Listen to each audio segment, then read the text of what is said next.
mga mommies, di ba ang sarap sa pakiramdam kapag nilalambing tayo ng ating mga kids? Yung tipong lalapit sila sa'yo, tapos ihahag ka nila o kaya ikikiss ka nila. Sa isinagawa nating celebration sa SM Marikina, panoorin po natin kung paano nag-enjoy at nagkaroon ng mas maraming bonding moments ang mga mommies together with their kids. Panoorin niyo po ito. Hindi po madali ang maging nanay. Ang mga nanay, totoo yung sinasabi nila, ang mga nanay ay kakaibang bayani. Sa lahat ng mga mommies, Happy Mother's Day. Nanay, mama, mamang, mommy, inang, mader. Ano pa man ang tawag natin sa kanila, sila ang tunay na lakas ng ating mga tahanan. Sila na humubog sa atin at walang sawang nakikinig at nagmamahal sa atin. Sila na mas inuuna tayong mga anak kesa sa kanilang sarili. At ngayong Mother's Day, nararapat lamang na sila naman ang bigyan natin ng kasiyahan. Hello mga kids! Ako po si Carl. At ako naman po si Sean. At ako naman po si Bea.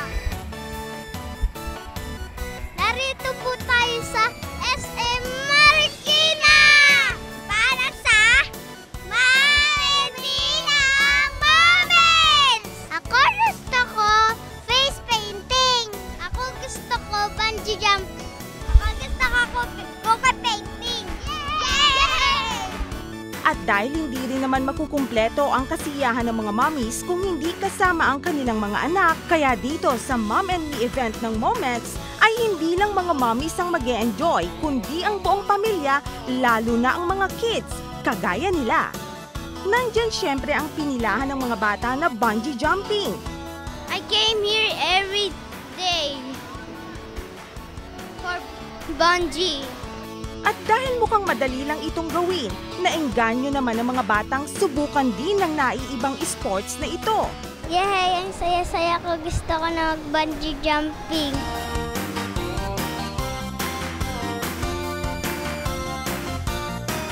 Hindi rin pumayag ang mga kids na hindi mapintahan dito sa face painting booth. Bakit nga ba?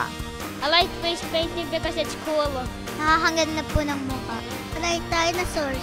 Spider-Man po. Kasi po yung kaibigan ko rin po meron pong ganito eh. Thank you po sa Moments. Meron na po akong face painting. Hi, I'm Daisy. And I'm Net. Narito kami ngayon para sa Mother's Day special ng Moments. Samahan nyo kami na makibanding sa mga kids, lalo na sa mga mommies, para sa kanilang espesyal na araw.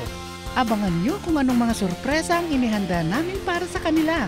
Happy Mother's Day mga mommies!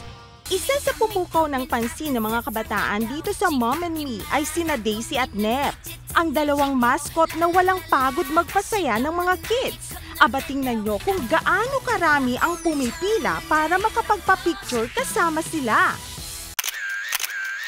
Kung ang mga kids ay hindi mapigil sa pagpapapicture kasama sina Nep at Daisy, ibang pictorial naman ang pinagkakaabalahan ng iba. Katulad nila na nakapila dito sa Fab Photo. Sarap magpawaki pictorial.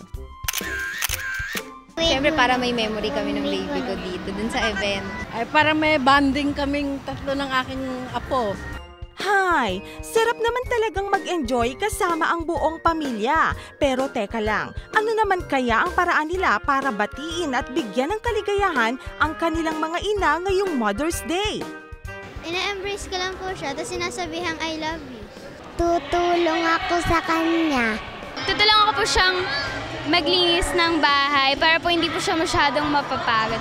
Tsaka tumutulong din po ako magluto sa bahay. Siguro ngayong Mother's Day, yung gagawin ko, paghahandaan ko ng maganda yung mommy ko, tapos siguro tutulong sa gawaing bahay, surprise, ayun. Nag-enjoy naman kaya ang mga mommies? Kailangan pa ba talagang i-celebrate ang Mother's Day? Oo naman, kasi talagang mas mapapahalagahan yung mga mothers today. Parang nagbibigay po siya ng lakas pa po sa mga magulang para patuloy pa po silang maging mommy. Yung mga mami po kasi natin, parang lifetime job na po nila yung pagiging mami. Kaya dapat po, pahalagan po din po natin sila. Ang ganda nung event na nangyari. Parang bonding na rin ng parents tsaka ng anak ngayong Mother's Day special. Thank you kasi ganda ng event nila, madaming freebies. Tuwan-tuwa talaga lahat ng mga moms ngayon. Thank you for moments. Nag-enjoy kami. Super sweet naman talaga ng ginawa nila, no? Sana po lagi nilang Mother's Day para extra special din ang paglalambing ng ating mga kids.